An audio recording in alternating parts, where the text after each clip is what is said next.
제 인생의 황혼역에 찾아온 가장 눈부신 선물. 제겐 그런 아이였어요. 갓 태어난 손녀딸 송하영. 쭈글쭈글하고 붉은 핏덩이 같은 모습이었지만 제 눈에는 세상 그 어떤 꽃보다도 아름다웠죠. 아들 명수 녀석 장가 보낼 때만 해도 어머니, 저희는 아이 생각 없어요. 둘이서 즐겁게 살 거예요. 라고 못을 박아서 이제 제 인생에 손주 안아볼 일은 없겠구나 하고 반쯤은 체념하고 살았거든요. 그런데 결혼하고 5년 만에 정말 생각지도 못하게 며느리가 아이를 가졌다는 소식을 들었을 때 온 세상을 다 가진 것처럼 기뻤답니다. 며느리인 유리는 입덧이 유별나게 심했어요. 물 한 모금 넘기는 것도 힘들어해서 저는 하루가 멀다고 좋다는 음식을 해다 바쳤죠. 행여나 아이에게 좋지 않을까 유기농 재료만 골라 새벽부터 시장을 보고 또 행여나 며느리 입맛에 맞지 않을까 같은 음식도 여러 가지 조리법으로 만들어 대령했어요. 어머니, 이건 너무 짜요. 아, 이건 비려서 못 먹겠어요. 그냥 배달시켜 먹을래요. 며느리의 타박에도 서운한 마음 한번 품지 않았습니다. 다 제 손주 잘 되라고 하는 고생이니까요. 제 아들 명수는 그런 저를 보며 엄마 너무 무리하지 마. 유리가 알아서 잘 챙겨 먹어. 라고 말했지만 제 눈에는 그저 깡말라가는 며느리가 안쓰럽기만 했어요. 10달의 기다림 끝에 드디어 아영이가 세상에 나왔습니다. 3.2kg로 건강하게 태어난 아이를 품에 안는 순간 지난 모든 고생이 눈 녹듯 사라지는 기분이었죠. 명수도 어머니, 제 딸인데도 이렇게 예쁠 수가 있나요? 라며 입이 귀에 걸렸고 퉁명스럽던 며느리조차 아이를 보며 희미하게 미소를 지었어요. 그 모습을 보는 것만으로도 저는 더 바랄 게 없다고 생각했습니다. 제 평생의 소원이 이루어지는 순간이었으니까요. 병원에 머무는 동안에도 제 정성은 계속됐죠. 며느리 미역국은 최고급 산모용 미역을 사다 푹 고았고 아이 기저귀 한번 제 손으로 갈아주는 게 그렇게 행복할 수가 없었어요. 명수는 회사 일이 바쁘다는 핑계로 얼굴 한번 비추기 힘들었고 며느리는 산후조리가 우선이라며 아이를 돌보는 일은 온전히 제 몫으로 떠넘겼지만 저는 조금도 힘들지 않았습니다. 오히려 제게 의지하는 며느리가 기특하게 느껴질 정도였으니까요. 문제는 퇴원을 하루 앞둔 날 오후에 벌어졌어요. 아영이의 정기 검진을 마치고 돌아온 담당 소아과 의사가 저를 복도에서 따로 부르는 게 아니겠어요? 젊고 선하게 생긴 의사였는데 표정이 어딘가 굳어 있었죠. 송하영 아기 할머님 되시죠? 잠시 드릴 말씀이 있습니다. 네, 선생님. 우리 아영이 어디 안 좋은 곳이라도 있나요? 가슴이 덜컥 내려앉는 기분이었어요. 혹시 아이에게 무슨 문제라도 생긴 걸까? 온갖 불길한 생각들이 머릿속을 스쳐 지나갔습니다. 의사는 제 걱정을 알아챘는지 손을 저으며 저를 안심시키려 했어요. 아, 그런 건 아닙니다. 아기는 아주 건강합니다. 다만, 의사는 잠시 말을 고르더니 아주 조심스러운 목소리로 이야기를 꺼냈습니다. 아기에게서 아주 드문 유전 형질이 하나 발견되었습니다. 건강에는 전혀 문제가 없는 부분이지만 보통은 부모 양쪽에게 모두 해당 유전자가 있어야 발현되는 특징이거든요. 혹시나 해서 산모와 보호자분 의료 기록을 다시 확인해 봤는데 두 분에게서는 해당 형질을 찾아볼 수가 없어서요. 저는 그게 무슨 소리인지 도무지 이해할 수가 없었어요. 유전이니 형질이니 하는 어려운 말들은 귀에 들어오지도 않았죠. 그저 우리 손녀가 건강하다는 말만 붙들고 안도의 한숨을 내쉬었습니다. 그게 무슨 말씀이세요, 선생님? 그냥 우리 아영이가 좀 특별한가 보죠. 그럴 수도 있습니다. 아주 드물게 돌연변이처럼 나타나기도 하니까요.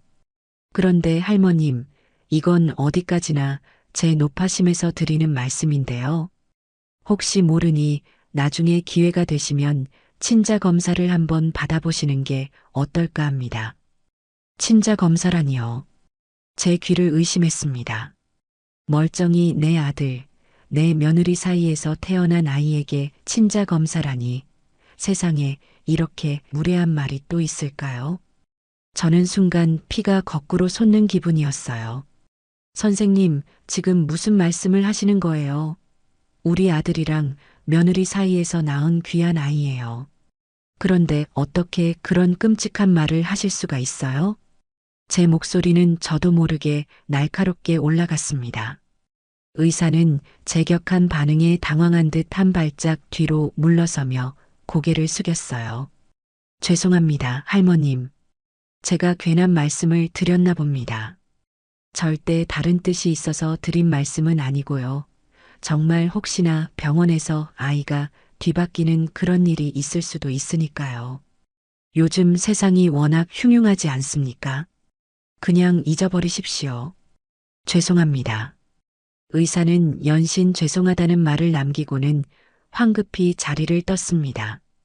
저는 한동안 그 자리에 못 박힌 듯 서 있었어요. 병원에서 아이가 바뀌었을 가능성이라니 말도 안 되는 소리였죠. 아영이가 태어나는 순간부터 지금까지 단 한순간도 아이에게서 눈을 뗀 적이 없는데요. 하지만 의사의 말은 불길한 씨앗이 되어 제 마음 한구석에 뿌리내렸습니다. 설마 하는 의심이 싹트기 시작한 것이죠. 병실로 돌아오니 며느리는 스마트폰을 보며 누워 있었고 명수는 회사에서 막 도착했는지 넥타이를 풀고 있었어요. 저는 애써 아무렇지 않은 척 방금 들었던 충격적인 이야기를 털어놓았습니다. 물론 의사가 말한 친자 검사라는 단어는 쏙 빼고요. 그저 병원에서 아이가 바뀔 수도 있으니 조심하라는 말을 들었다는 식으로 돌려서 말했죠. 하지만 제 말이 끝나기도 전에 며느리가 침대에서 벌떡 일어나며 소리를 질렀습니다. 어머니, 지금 그게 무슨 말씀이세요? 제정신이세요? 산모한테 할 소리가 있고 못할 소리가 있죠. 지금 저희를 의심하시는 거예요? 저는 며느리의 그 악에 바친 반응에 오히려 더 당황했어요. 저는 그저 걱정이 되어서 한 말인데 이렇게까지 나를 세울 일인가 싶었죠. 유리야, 그런 뜻이 아니잖니. 그냥 병원에서 조심하라고 하니까. 조심은 무슨 조심이요? 어머니, 지금 어머니 말씀은 제 애가 명수 씨 애가 아닐 수도 있다는 거잖아요. 어떻게 그런 끔찍한 생각을 하실 수가 있어요? 아니, 나는 그런 뜻으로 한 말이. 제가 미처 말을 끝내기도 전에 옆에 서 있던 아들 녀석이 며느리의 편을 들고 나섰습니다. 엄마, 좀 그만해. 유리가 안 그래도 몸조리하느라 힘든데 왜 자꾸 이상한 소리를 해서 사람을 괴롭혀? 병원에서 하는 말을 다 곧이곧대로 들으면 어떡해. 명수야, 나는 그냥 걱정이 돼서. 걱정은 무슨. 엄마 요즘 왜 이렇게 이상한 소리를 해? 우리 유리 힘들게 하지 마. 안 그래도 예민한 사람인데. 아들은 제 말을 가로막으며 며느리의 어깨를 감쌌습니다. 며느리는 그 품에 안겨 흑흑 서러워서 정말. 내가 이 집안에 시집와서 무슨 죄를 짓는다고 이런 취급을 받아야 해? 라며 서럽게 우는 신용을 했어요. 저는 순식간에 아들 부부를 의심하고 괴롭히는 못된 시어머니가 되어버렸죠. 아들의 싸늘한 눈빛과 며느리의 가증스러운 눈물 앞에서 저는 아무 말도 할 수 없었습니다. 그들의 과민한 반응은 제 마음속 의심의 씨앗에 기름을 붓는 격이었어요. 정말 아무 문제가 없다면 저렇게까지 예민하게 굴 필요가 있을까요? 평소 같았으면 어머니도 참 별 걱정을 다 하시네요. 저희 아영이 누가 봐도 명수 씨 판박이인데 라며 웃어넘길 수도 있는 일이었잖아요. 그날 밤 저는 집으로 돌아와 뜬 눈으로 밤을 지새웠습니다. 의사의 말, 그리고 아들 부부의 날 선 반응이 계속해서 머릿속을 맴돌았죠. 다음 날 아침 퇴원 수속을 밟기 위해 병원으로 가는 발걸음이 천근만근 무거웠습니다. 병원에 도착하니 아들 부부는 이미 퇴원 준비를 마친 상태였어요. 저를 보자마자 며느리는 퉁명스럽게 쏘아붙였습니다. 어머니는 왜 이렇게 늦게 오셨어요? 짐 드는 사람도 없어서 명수 씨 혼자 고생했잖아요. 미안하다.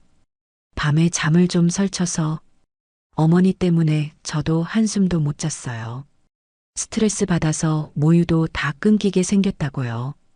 책임지실 거예요? 저는 기가 막혔지만 이제 와서 싸우고 싶지는 않았어요. 그저 이 지긋지긋한 상황을 빨리 벗어나고 싶을 뿐이었죠. 그런데 짐을 챙겨 병원을 나서려는데 며느리가 제게 다가와 나지막이 속삭이는 말이 더 가관이었습니다. 참 어머니. 어제 어머니가 하신 말씀 때문에 저 산후 우울증 제대로 올 것 같아요. 아무래도 안 되겠어요. 원래는 그냥 집에서 조리하려고 했는데 도저히 이 상태로는 안 되겠네요. 최고급 산후조리원 VVIP 특실로 2주 예약했으니까 오늘 안으로 입금 좀 해주세요. 뭐? 산후조리원이라니? 네. 정신적 피해 보상이라고 생각하세요. 그리고 조리원에 있는 동안은 저 찾지 마세요. 어머니 얼굴 보면 스트레스 받아서 몸조리 망칠 것 같으니까. 며느리는 마치 당연하다는 듯이 요구하고는 유유히 아들이 부른 택시에 올라탔습니다. 아들은 제게 눈길 한 번 주지 않고 며느리를 챙겨 차에 태웠죠. 저는 병원 앞에 홀로 덩그러니 남겨졌습니다. 분노와 배신감에 온몸이 부들부들 떨렸어요. 제 아들을 낳고 키우던 시절에는 산후조리원이란 말조차 없었어요. 뜨끈한 미역국에 밥 말아 먹으며 찬바람 들까 이불 꽁꽁 싸매고 아이를 돌봤죠. 그런데 요즘 며느리들은 참 유별나다고 생각은 했지만 이건 해도 너무한 처사잖아요. 심지어 그 이유가 제 탓이라니요. 집으로 돌아오는 내내 며느리가 뱉은 말들이 칼날이 되어 심장을 후벼 파는 것 같았습니다. 정신적 피해 보상이라는 말이 계속해서 귓가에 맴돌았어요. 저는 그저 손주 걱정, 며느리 걱정에 노심초사했을 뿐인데 졸지에 저는 그들의 행복을 방해하는 늙고 의심 많은 시어머니가 되어버렸고 그 대가로 수백만 원짜리 산후조리원 비용을 물어내야 할 처지가 된 것입니다. 억울하고 분한 마음에 저는 아들에게 전화를 걸었어요. 아무리 그래도 이건 아니지 않냐고, 어떻게 엄마한테 이럴 수 있느냐고 따져 물으려 했습니다. 하지만 아들의 반응은 제 기대와는 전혀 달랐어요. 엄마, 또 왜 그래? 지금 유리조리원 들어가는 길인데 자꾸 전화해서 사람 귀찮게 할 거야? 명수야, 너 정말 이럴 수 있니? 어떻게 엄마한테? 엄마가 먼저 잘못했잖아. 가만히 있는 사람 의심한 게 누군데? 유리가 조리원 가고 싶다고 한 게 그렇게 억울해? 엄마 돈 많잖아. 그 돈 좀 쓴다고 어디 덧나? 저는 아들의 그 뻔뻔한 말에 입을 다물 수 없었습니다. 제 돈은 땅 파서 나오는 돈이 아니에요. 남편 일찍 여의고 명수 하나 남부럽지 않게 키우려고 안 해본 일이 없었습니다. 식당 주방 일부터 시작해서 옷 장사, 건물 청소까지 험한 일마다 하지 않고 억척같이 살아오며 모은 피 같은 돈이었죠. 그렇게 모은 돈으로 명수 대학 보내고 장가 보내고 번듯한 아파트 전세까지 얻어주었습니다. 그런데 이제 와서 제 아들이라는 작자가 제 돈을 마치 자기 돈인 것처럼 말하는 꼴이라니요. 그리고 엄마 당분간 우리한테 연락하지 마. 유리가 엄마 목소리만 들어도 스트레스 받는다고 하니까. 손녀 보고 싶어도 좀 참고. 알았지? 아들은 제 대답은 듣지도 않고 일방적으로 전화를 끊어버렸습니다. 저는 텅 빈 거실에 주저앉아 한참을 울었습니다. 평생을 바쳐 키운 아들이었는데 이제는 완전히 며느리 편이 되어 저를 내치려고 하는구나 싶어 서러움이 북받쳐 올랐죠. 그렇게 아들 내외에게 문전박대를 당하고 집으로 돌아오니 텅 빈 집이 유난히도 크고 춥게 느껴졌어요. 현관에 벗어둔 내 신발 한 짝만이 덩그러니 놓여있는 모습을 보니 이 넓은 세상에 나 혼자만 남겨진 기분이 들었죠. 수십 년간 내 세상의 전부였던 아들이 이제는 완전히 등을 돌려버렸다는 사실이 현실로 와 닿지 않았습니다. 며느리가 아무리 모진 말을 해도 아들만큼은 내 편이 되어줄 거라 믿었던 제 마지막 희망이 산산조각 난 것이죠. 저는 소파에 힘없이 주저앉아 멍하니 창밖만 바라보았어요. 머릿속에서는 수만 가지 생각들이 뒤엉켜 저를 괴롭혔습니다. 의사의 그 한마디가 모든 것을 망쳐놓은 걸까요? 아니면 이미 썩어 문드러지고 있던 관계의 실체가 이제야 드러난 것일 뿐일까요? 며느리가 요구한 최고급 산후조리원 비용이 담긴 문자 메시지가 휴대폰 액정위에서 차갑게 빛나고 있었습니다. 제 마음은 갈기갈기 찢어지는데 그들은 제 돈으로 호의호식을 할 생각을 하니 억장이 무너졌어요. 그래도 아들을 한 번 더 만나봐야 한다. 저는 이대로 모든 것을 단정 짓고 싶지 않았어요. 며느리 앞에서는 길을 못 펴는 녀석이지만 단둘이 만나서 차근차근 이야기하면 혹시라도 제 진심을 알아주지 않을까 하는 신락 같은 기대를 버릴 수가 없었죠. 저는 명수에게 다시 전화를 걸었습니다. 신호음이 몇 번 울리고 나서야 아들은 마지못해 전화를 받았어요. 아, 또 왜? 수화기 너머로 들려오는 아들의 목소리는 신경질로 가득 차 있었습니다. 명수야, 엄마야, 우리 잠깐 얼굴 좀 보고 얘기 좀 할까? 할 얘기 없어. 아까 다 했잖아. 당분간 연락하지 말라고 했을 텐데. 아니, 정말 잠깐이면 돼. 며느리한테는 비밀로 할게. 그냥 우리 둘이서만 응? 제 목소리는 저도 모르게 애처롭게 떨리고 있었어요. 아들은 잠시 침묵하더니 깊은 한숨을 내쉬며 말했습니다. 알았어, 알았어. 그럼 내일 점심때 회사 근처 커피숍으로 와. 딱 30분이야. 그 이상은 시간 없어. 그래, 그래. 알았다. 엄마가 그쪽으로 갈게. 저는 아들이 약속을 잡아준 것만으로도 감지덕지하며 전화를 끊었습니다. 어쩌면 아직 희망이 있을지도 모른다고 아들은 아직 내 아들이라고 스스로를 위로했죠. 다음 날 저는 약속 시간보다 1시간이나 먼저 집을 나섰습니다. 혹시라도 아들에게 좋은 엄마의 모습을 보여주고 싶어서 미용실에 들러 곱게 머리를 손질하고 아들이 가장 좋아하던 백화점 브랜드의 옷까지 꺼내 입었어요. 하지만 그런 제 노력이 얼마나 부질없는 것이었는지를 깨닫는 데에는 오랜 시간이 걸리지 않았습니다. 약속 장소인 커피숍에 도착하니 명수는 이미 창가 자리에 앉아 노트북을 들여다보고 있었어요.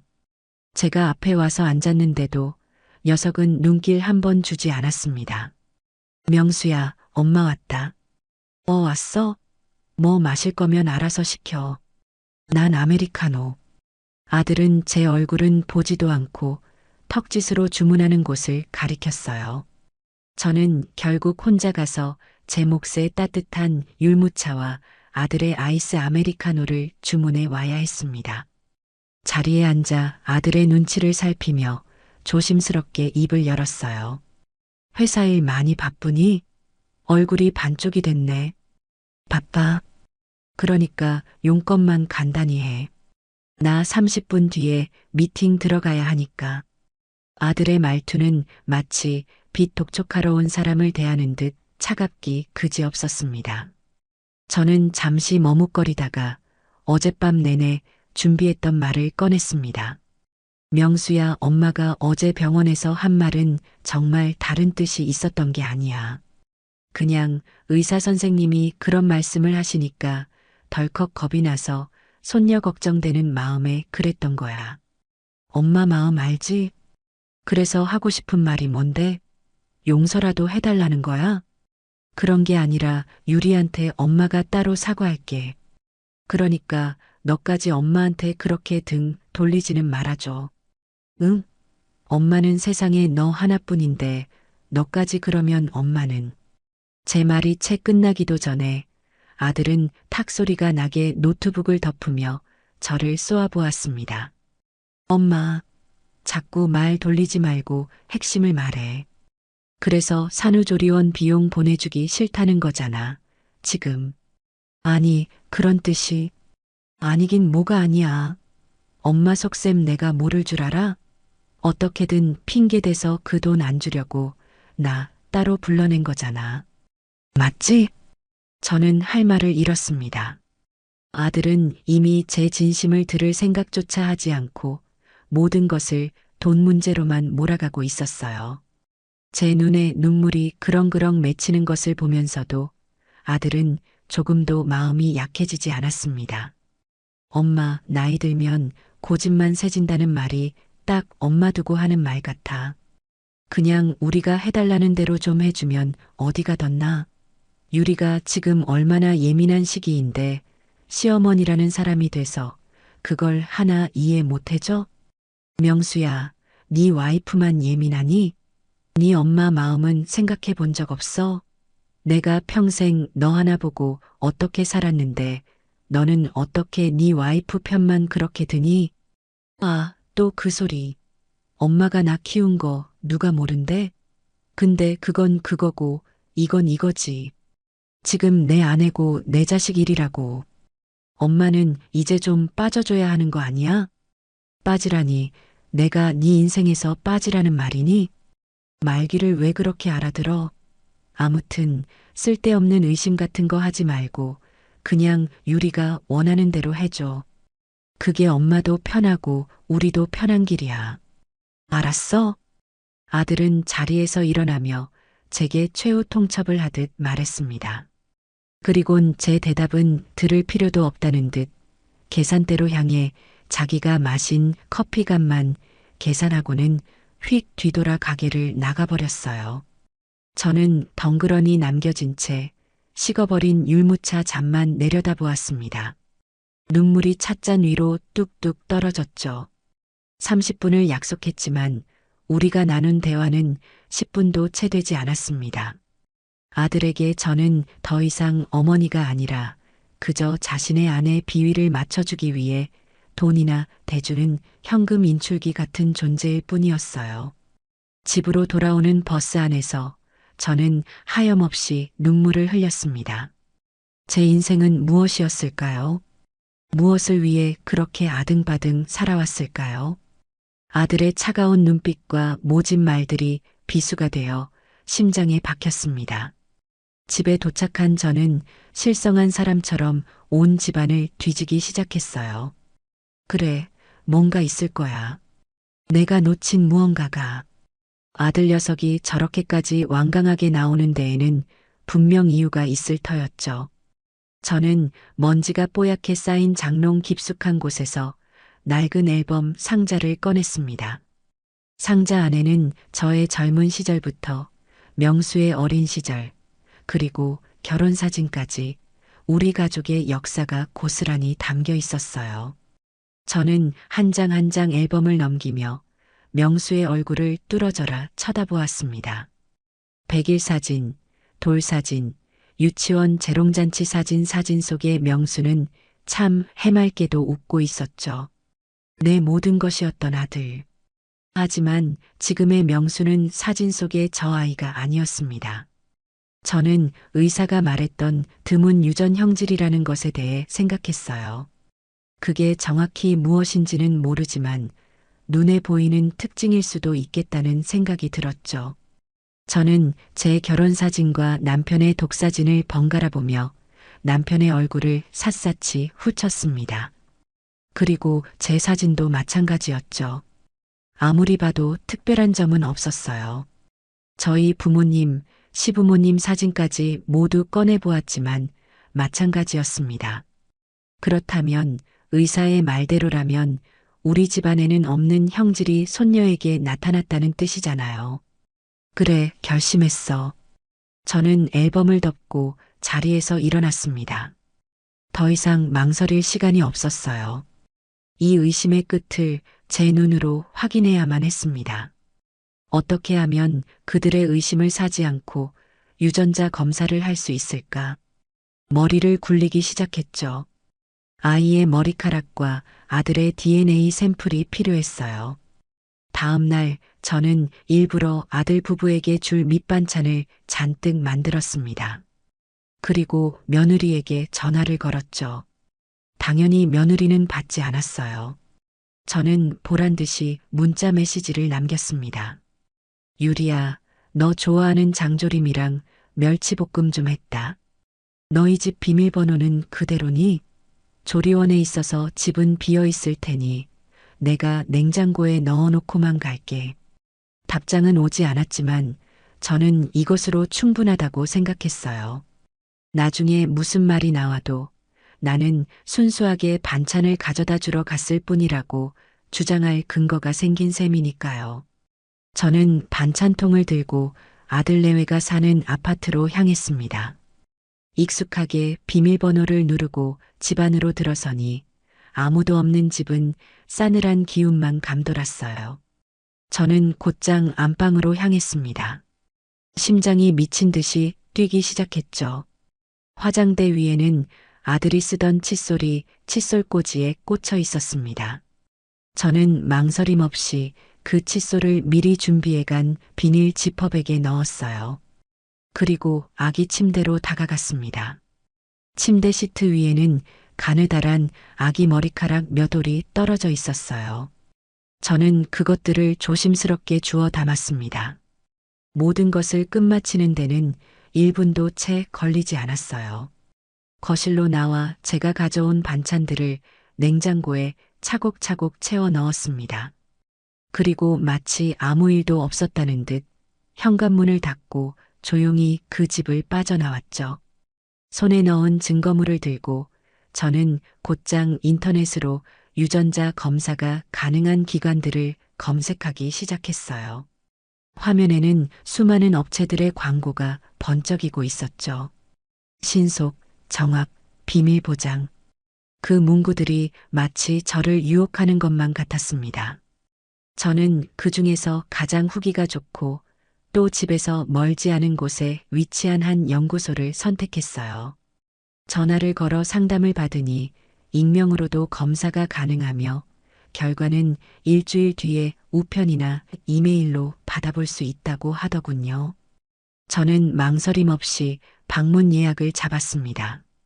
다음 날 약속된 시간에 맞춰 연구소를 찾아가는 길은 멀고도 험하게 느껴졌어요. 평범한 상가 건물에 위치한 연구소의 문 앞까지 갔다가 차마 들어가지 못하고 복도를 서성인 것만 여러 번이었습니다. 내가 지금 무슨 짓을 하고 있는 건가? 설령 진실이 밝혀진다고 한들 내가 감당할 수 있을까? 온갖 생각들이 저를 붙잡았죠. 하지만 이미 주사위는 던져졌습니다.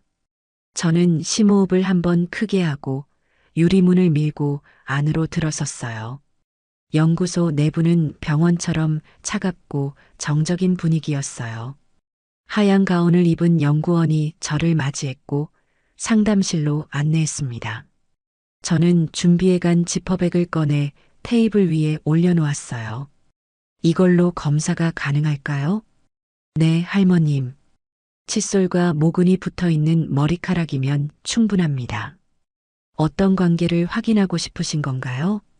연구원의 사무적인 질문에 저는 차마 아들과 손녀라는 말을 입에 담을 수가 없었어요. 그냥 친자 관계 확인이라고만 짧게 대답했죠. 연구원은 고개를 끄덕이며 몇 가지 서류를 내밀었습니다. 의뢰인의 이름과 연락처, 결과, 수령 방법을 적는 간단한 서식이었어요. 저는 혹시 모를 상황에 대비해 제 이름 대신 가명을 쓰고 결과는 꼭 등기우편으로만 보내달라고 신신당부했습니다. 모든 절차를 마치고 검사 비용을 결제하는데 손이 덜덜 떨려 카드를 몇 번이나 떨어뜨렸는지 몰라요. 연구소를 빠져나오니 온몸에 힘이 쭉 빠지는 기분이었습니다. 이제 제가 할 수 있는 일은 끝났어요. 남은 것은 오직 기다림뿐이었죠. 결과를 기다리는 일주일은 제 인생에서 가장 긴 시간이었습니다. 하루에도 12번씩 천국과 지옥을 오갔어요. 그래, 분명 내가 잘못 생각한 걸 거야. 결과지를 받아보면 친자관계 성립이라고 쓰여 있겠지. 그럼 내가 아들 부부에게 무릎 꿇고 사죄해야겠다. 라고 생각하다가도 만약, 정말 만약이 아니라면 나는 어떻게 해야 하지? 라는 생각에 미치면 눈앞이 캄캄해졌습니다. 밤에는 잠을 이룰 수가 없었고, 낮에는 아무것도 손에 잡히지 않았어요. 멍하니 소파에 앉아 있다가 문득 아이의 얼굴이 떠오르면 가슴이 미어졌습니다. 그 작고 사랑스러운 아이가 내 손녀가 아닐 수도 있다니. 잔인한 상상이었죠. 차라리 아무것도 모른 채 바보처럼 웃으며 사는 편이 더 행복했을지도 모른다는 후회가 밀려오기도 했습니다. 그러는 와중에도 며느리는 산후조리원에서 저에게 끊임없이 문자를 보내왔어요. 어머니, 여기 조리원은 산후 마사지 프로그램이 유명하대요. 10회 끊으면 할인된다는데 추가로 결제 좀 해주세요. 아영이 신생아 사진 촬영해야 하는데 성장 앨범 패키지가 괜찮은 게 나왔더라고요. 제일 비싼 걸로 계약금 보내놨으니 잔금 처리 부탁드려요. 마치 당연하다는 듯이 돈을 요구하는 며느리의 문자를 볼 때마다 제 마음속 분노는 차곡차곡 쌓여갔습니다. 그들은 제 속이 까맣게 타들어가는 것은 모른 채 제 돈으로 자신들의 사치와 허영을 채우고 있었던 거죠. 저는 아무런 답장도 하지 않았어요. 그저 묵묵히 모든 메시지를 저장해둘 뿐이었습니다. 이것 또한 언젠가 증거가 될 테니까요. 약속된 일주일이 되던 날 아침, 저는 동이 트기도 전에 잠에서 깼습니다. 오늘이면 모든 것이 결정된다고 생각하니 심장이 터질 것처럼 불안했죠. 저는 현관문 앞을 서성이며 우편 배달부 아저씨의 오토바이 소리만을 애타게 기다렸습니다. 점심시간이 다 되어서야 드디어 복도에서 익숙한 발소리가 들려왔어요. 딩동 하고 울리는 초인종 소리에 저는 달려가 문을 열었습니다. 등기우편입니다. 신분증 좀 보여주시겠어요? 집배원 아저씨는 저를 한번 힐끗 쳐다보고는 제 손에 묵직한 서류 봉투 하나를 건네주었습니다. 발신인은 제가 의뢰했던 유전자 연구소였어요. 봉투를 받아드는 순간 그 무게가 마치 제 인생의 무게처럼 느껴졌습니다. 저는 집배원 아저씨에게 감사 인사를 하는 둥 마는 둥 하고는 현관문을 닫고 그 자리에 주저앉았어요. 손이 덜덜 떨려 봉투를 제대로 뜯을 수조차 없었습니다. 몇 번의 시도 끝에 겨우 봉투를 열고 안에 든 서류를 꺼내 들었어요. 여러 장의 서류에는 제가 알 수 없는 수많은 숫자와 그래프들이 빼곡하게 적혀 있었죠. 저는 그것들을 모두 지나쳐 가장 마지막 장에 적힌 결론 부분으로 시선을 옮겼습니다. 그리고 제 눈을 의심해야만 했어요. 검사 결과 의뢰인 어와 B의 유전자형을 비교 분석한 결과 북권 확률은 0%로 산출되었습니다. 따라서 두 사람 사이의 친자 관계는 성립하지 않는 것으로 판단됩니다. 친자 관계 성립 확률 0%. 그 짧은 문장이 거대한 망치가 되어 제 머리를 내리치는 것만 같았습니다. 숨이 턱 막히고 눈앞이 아찔해졌어요. 올 것이 왔구나. 애써 외면하고 싶었던, 믿고 싶지 않았던 끔찍한 진실이 제 눈앞에 펼쳐진 것입니다. 저는 한동안 그 글자 위에서 눈을 떼지 못했어요. 눈물조차 나오지 않았습니다. 슬픔이나 분노 같은 감정보다는 거대한 허무함이 저를 덮쳤죠. 내 인생 전부를 바쳤던 아들이, 그리고 내 모든 기쁨이었던 손녀가 모든 것이 거짓이었다니. 제 인생 자체가 송두리째 부정당하는 기분이었습니다. 얼마나 그렇게 앉아 있었을까요? 정신을 차려보니 창밖은 이미 어둑어둑해져 있었어요. 저는 자리에서 일어나 비틀거리며 부엌으로 향했습니다. 찬물을 한 컵 들이켜고 나니 비로소 정신이 좀 드는 것 같았어요. 그리고 허무함이 지나간 자리에는 차가운 분노가 칼날처럼 서리기 시작했습니다. 감히 나를 속여? 내 아들이라는 녀석이 저 악독한 며느년과 한패가 되어 이 늙은 어미의 등을 쳐? 용서할 수 없었어요. 절대로. 저는 휴대폰을 들어 아들에게 전화를 걸었습니다. 신호가 2번 울리기도 전에 아들이 전화를 받았어요. 엄마. 웬일이야? 돈 보냈어?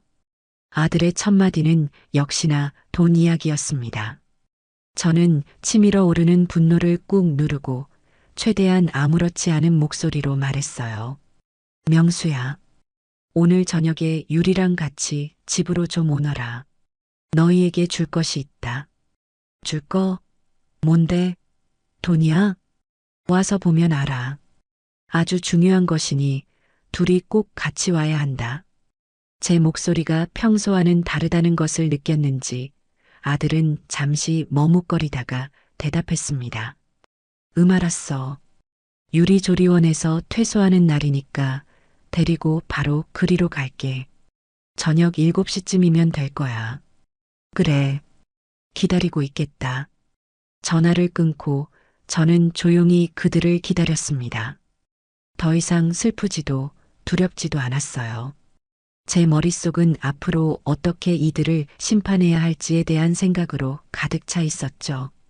저녁 7시가 조금 넘어 현관 도어로 누르는 소리가 들렸습니다. 잠시 후 아들 부부가 거실로 들어섰어요. 며느리는 조리원에서 호강을 했는지 얼굴에 기름기가 잘잘 흘렀고 아들은 뭐가 그리 좋은지 싱글벙글 웃고 있었죠. 어머니, 저희 왔어요. 주신다는 게 뭐예요? 설마 저희 이사갈 집 잔금 치르라고 목돈이라도 준비해 놓으신 거예요? 아들 녀석은 제 앞에 앉자마자 신이 나서 물었습니다. 며느리 역시 기대에 찬 눈빛으로 저를 바라보았죠. 아, 맞다, 어머니. 저희 다음 달에 이사 가는 거 아시죠? 지금 사는 집이 너무 좁아서요. 명수 씨 친구가 새로 지은 아파트에 좋은 조건으로 들어갈 수 있게 해줬는데 잔금이 조금 모자라네요. 어머니가 좀 보태주셔야 할 것 같아요. 기가 막혔습니다. 저들은 이 순간까지도 제게서 돈 뜯어낼 궁리만 하고 있었던 것입니다. 저는 아무 말 없이 식탁 위에 놓아두었던 서류 봉투를 그들 앞으로 쓱 밀었습니다. 내가 너희에게 줄 것은 돈이 아니라 바로 이거다. 이게 뭐예요? 며느리는 미심쩍은 표정으로 봉투를 집어들었고 아들은 그 옆에서 고개를 갸웃거렸습니다. 저는 그들의 얼굴을 차갑게 내려다보며 말했어요. 한번 열어보렴. 너희가 그토록 부정하던 진실이 그 안에 들어있으니. 며느리는 제 말에 고개를 갸웃거리며 여전히 상황 파악이 안 된다는 얼굴로 서류 봉투를 열었어요. 아들 명수도 며느리 어깨 너머로 봉투 안을 들여다보았죠. 몇 장의 서류들을 뒤적이던 며느리의 손길이 마지막 결론이 적힌 페이지에서 딱 멈추었습니다. 그 순간 며느리의 얼굴에서 모든 핏기가 싹 가시는 것이 보였어요. 옆에서 함께 서류를 보던 아들의 얼굴도 하얗게 질리기는 마찬가지였죠. 이게 뭐야, 이게 무슨. 아들은 믿을 수 없다는 듯 더듬거리며 중얼거렸습니다. 며느리는 손에 든 서류를 부들부들 떨다가 이내 휙 소리가 나게 식탁 위로 내던졌어요. 이게 뭐냐니요? 어머니, 지금 저희한테 뭘 보여주신 거예요? 이런 걸 대체 어디서 구하셨어요? 며느리는 저를 잡아먹을 듯이 노려보며 소리쳤습니다. 저는 그런 며느리를 그저 조용히 그리고 차갑게 바라볼 뿐이었어요. 제 침묵에 며느리는 더욱더 이성을 잃고 날뛰기 시작했죠. 말씀해 보세요. 이거 어머니가 조작하신 거죠? 그렇죠? 어떻게든 우리 사이 갈라놓으려고 이런 짓까지 하시는 거예요? 사람이 어떻게 이렇게까지 악독할 수가 있어요? 유리야, 그만해. 보다 못한 아들이 며느리의 팔을 붙잡았지만 며느리는 그 손을 거칠게 뿌리쳤습니다. 뭘 그만해. 당신은 이게 지금 눈에 안 보여? 시어머니라는 사람이 당신 아들이랑 내 사이를 이간질하려고 유전자 검사 결과까지 위조했잖아. 당신은 화도 안 나? 내가 위조한 건지 아닌지 너희들이 더 잘 알 텐데. 제가 나지막이 입을 열자 두 사람의 시선이 동시에 제게로 향했습니다. 저는 자리에서 일어나 그들에게 한 걸음 다가섰어요. 내가 묻고 싶은 건 단 하나다. 대체 왜 그랬니? 왜 나를 속여야만 했어? 제 질문에 아들 녀석은 고개를 푹 숙인 채 아무 말도 하지 못했고 며느리는 여전히 눈을 부릅뜨고 발뺌하기에 급급했습니다. 궁지에 몰린 쥐가 고양이를 물려고 덤벼들듯이 말이에요. 속이긴 누가 속였다는 거예요. 전 아무것도 몰라요. 이건 다 거짓말이야. 음모라고요. 그러던 며느리의 눈이 번뜩 빛나더니 갑자기 무릎을 탁 치며 외쳤습니다. 아, 알겠다. 병원에서 우리 아영이가 바뀐 거야. 저는 그 말도 안 되는 변명에 실소조차 나오지 않았습니다. 하지만 며느리는 마치 마지막 동아줄이라도 잡은 사람처럼 필사적으로 그 거짓말에 매달렸어요. 그래, 그거야. 분명 병원에서 다른 아기랑 바뀐 게 틀림없어. 어쩐지 우리 아영이가 나랑 당신을 하나도 안 닮았다고 생각했어. 며느리는 옆에 서 있는 아들의 팔을 붙잡고 흔들며 미친 사람처럼 외쳤습니다. 자기야, 우리 진짜 딸 찾아야 해. 지금 당장 병원으로 가자. 가서 우리 딸 어디 있냐고 다 뒤집어 엎어야 한다고. 내 딸, 내 불쌍한 딸이 지금 어디서 울고 있을지도 몰라. 며느리는 급기야 바닥에 주저앉아 가슴을 치며 통곡하기 시작했습니다. 그 연기력은 정말이지 드라마에 나가는 여배우들 저리 가라 할 정도였죠. 보통의 남자 같았으면 아내의 이런 말도 안 되는 주장에 어이없어하며 진실을 추궁했어야 마땅해요. 하지만 제 아들 송명수는 아니었습니다. 녀석은 당황한 얼굴로 발만 동동 구르다가 울고 있는 며느리와 저를 번갈아 쳐다보았어요. 그 짧은 순간 아들의 눈동자가 수만 가지 계산을 하며 흔들리는 것을 저는 똑똑히 보았습니다. 그리고 마침내 제 아들은 최악의 선택을 하고 말았죠. 녀석은 결심한 듯 주저앉은 며느리의 어깨를 감싸 일으켜 세웠습니다. 그리고 저를 똑바로 쳐다보며 말했어요. 맞아, 엄마. 유리 말이 맞아. 이건 병원 실수일 거야. 우리가 속은 거라고. 어떻게 이런 일이. 저는 제 귀를 의심했습니다. 지금 제 아들이 저 뻔한 거짓말에 동조하고 있는 것이었습니다. 당장 병원에 쳐들어가서 우리 진짜 딸 찾아내야 해. 엄마도 같이 가줘. 가서 증인이 되어줘야 한다고. 엄마도 의사한테 이상한 소리 들었다고 했잖아.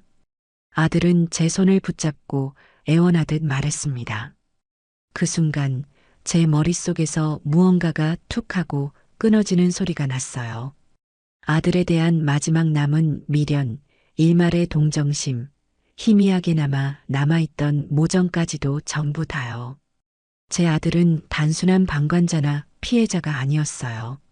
처음부터 모든 것을 알고 있었던 공범이었던 것입니다. 저 악독한 며느리와 한패가 되어 제 눈을 속이고 제 돈을 뜯어내기 위해 이 모든 연극을 함께 꾸민 주범이었던 거죠. 저는 제 손을 잡고 있는 아들의 손을 벌레를 떼어내듯 차갑게 뿌리쳤습니다. 그만하거라. 제 목소리는 얼음장처럼 차갑고 단단했어요. 제 기세에 눌렸는지 아들과 며느리는 순간적으로 입을 다물었죠. 너희들의 그 발연기는 이제 끝났다. 병원에 가서 뒤집어 엎든 경찰에 가서 신고를 하든 마음대로 하려무나. 하지만 그 전에 너희가 먼저 해야 할 일이 있을 게다. 무슨 말이에요? 내 집에서 당장 나가. 그리고 너희가 그동안 내게서 받아간 모든 것들을 제자리에 돌려놓고 가거라. 어머니, 지금 무슨 말씀을? 내가 사준 이 아파트, 니들이 타고 다니는 그 차, 그리고 내가 너희 사업 자금이다. 생활비다. 하고 붙여준 내 피 같은 돈까지 단 한 푼도 빠짐없이 전부 다. 제 단호한 말에 며느리는 기가 막힌다는 듯 코웃음을 쳤어요. 하? 어머니, 지금 저희를 협박하시는 거예요? 이미 저희한테 주신 돈을 어떻게 돌려받으시려고요? 법적으로도 한번 증여한 재산은 끝이라고요. 어머니가 세상 물정을 너무 모르시네. 그래, 그럼 한번 해보려무나. 법이 누구의 편을 들어주는지, 사기 결혼으로 남의 재산을 등쳐먹은 너희들의 편을 들어줄지, 아니면 평생을 속고 산 늙은 어미의 편을 들어줄지 말이다. 사기 결혼이라는 단어에 며느리의 얼굴이 다시 한번 하얗게 질렸습니다. 저는 그들을 더 이상 쳐다보지도 않고 현관문을 활짝 열었습니다. 당장 내 집에서 나가. 다시는 내 눈앞에 나타나지 마라. 다음에 우리가 볼 때는 아마 법정에서가 될 게다. 아들은 어떻게든 상황을 수습해 보려는 듯 제게 다가와 매달렸어요. 엄마, 제발 이러지 마. 내가 다 잘못했어. 응? 한 번만 용서해줘. 내가 유리 잘 설득할게. 이제 와서 뭘 잘못했다는 거니? 네 죄는 용서를 빌어서 해결될 수준이 아니야. 네가 네 아내의 거짓말에 동조하는 순간 너와 나의 인연은 끝났다. 그러니 당장 그 더러운 손 치우고 나가. 저는 제 인생에서 처음으로 아들에게 악에 바쳐 소리쳤습니다. 제 섯을 펄은 기세에 아들은 더 이상 아무 말도 하지 못하고 뒷걸음질 쳤어요. 며느리는 분이 안 풀린다는 듯 저를 죽일 듯이 노려보다가 아들의 손에 이끌려 집 밖으로 쫓겨나갔습니다. 쾅 하고 현관문이 닫히고 집안에는 다시 정막만이 남았습니다. 아들 부부를 내쫓고 난 뒤 집안을 가득 채운 것은 허탈한 정적이었습니다. 분노가 지나간 자리에 밀려온 것은 지독한 고독과 막막함이었죠. 저는 이제 무엇을 해야 할까요? 법정에서 보자고 큰 소리는 쳤지만 평생 법원 근처에는 가본 적도 없는 제가 무엇을 할 수 있을지 눈앞이 캄캄했습니다. 당장 인터넷 검색창에 이혼 전문 변호사라고 쳐보니 화면 가득 번쩍이는 광고들이 나타났어요. 승소율 99%, 대표 변호사 출신, 신속한 재산분할. 하지만 그 화려한 문구 아래 적힌 엄청난 액수의 상담료와 수임료를 보니 덜컥 겁이 났습니다. 가진 재산이라고는 지금 살고 있는 이 집 한 채와 평생 억척같이 모은 은행 예금이 전부인데 그마저도 아들 녀석에게 상당 부분 흘러들어간 뒤였죠. 변호사 비용으로 남은 돈마저 다 써버렸다가 만약 소송에서 지기라도 한다면 저는 길거리에 나앉게 될지도 모르는 일이었습니다. 그렇다고 이대로 포기할 수는 없었어요. 억울해서라도 분해서라도 이 싸움을 시작해야만 했습니다. 며칠을 뜬 눈으로 고민하던 제게 문득 동네 구청 게시판에서 보았던 문구 하나가 떠올랐어요. 매주 수요일 무료 법률 상담. 그래, 돈이 많이 드는 대형 로펌은 아니더라도 최소한 내가 지금 무엇을 할 수 있는지 방향이라도 잡아보자는 생각이 들었죠. 지푸라기라도 잡는 심정으로 저는 다음 수요일이 오기만을 기다렸습니다. 상담 날이 되자 저는 아침 일찍부터 구청으로 향했어요. 종합민원실 한쪽에 마련된 상담 코너에는 이미 저처럼 절박한 사연을 가진 듯한 사람들이 여럿 앉아 순서를 기다리고 있었습니다. 제 차례가 되어 칸막이 안으로 들어서니 하얀 머리가 희끗희끗한 남자 변호사가 서류 더미에 얼굴을 묻은 채 앉아 있었어요. 그는 제가 앞에 앉았는데도 한참이나 눈길을 주지 않다가 마지못해 고개를 들고는 귀찮다는 듯이 물었습니다. 어떻게 오셨습니까? 상담 시간은 1인당 15분이니까 용건만 간단히 말씀하세요. 그의 무성의한 태도에 마음이 덜컥 내려앉았지만 저는 애써 마음을 다잡고 제 기구한 사연을 털어놓기 시작했습니다.